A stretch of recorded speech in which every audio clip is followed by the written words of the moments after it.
নমস্কার বন্ধুরা, পুলিশ কিচেনে সবাইকে স্বাগত। বন্ধুরা, আজকে আমরা কাশ্মীরি আলুর দম করে দেখাবো। এর জন্য এখানে নিয়ে নিয়েছি সেদ্ধ করা আলু, টমেটো বাটা, আদা কাঁচা লঙ্কা বাটা আর কাজু বাদাম বাটা।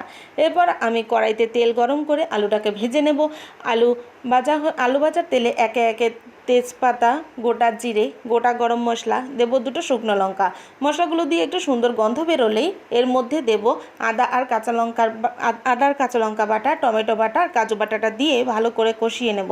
নিয়ে এর মধ্যে দেব স্বাদ মতো নুন, জিরের গুঁড়ো, সামান্য কাশ্মীরি লঙ্কার গুঁড়ো দিয়ে ভালো করে নেড়ে চেড়ে এর মধ্যে একটু সামান্য জল দেব, কারণ না হলে মশলাটা পুড়ে যাবে।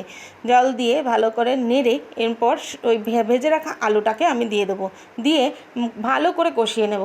কষিয়ে নিয়ে এরপর আমি এটাকে এর মধ্যে দেব পরিমাণ মতন জল দিয়ে 10 মিনিটের জন্য আমি ঢেকে দিচ্ছি, কারণ আমার আলুটা সেদ্ধ করা রয়েছে বলে আমার বেশিক্ষণ সেদ্ধ করতে হবে না। 10 মিনিট পরে যখন আমি ঢাকা খুলছি, দেখো এটা কি সুন্দর করে ফুটছে।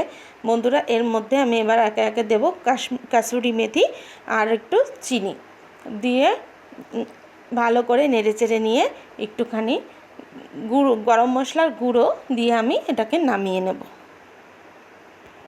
দেখো বন্ধুরা, এটা কি সুন্দর হয়েছে দেখতে।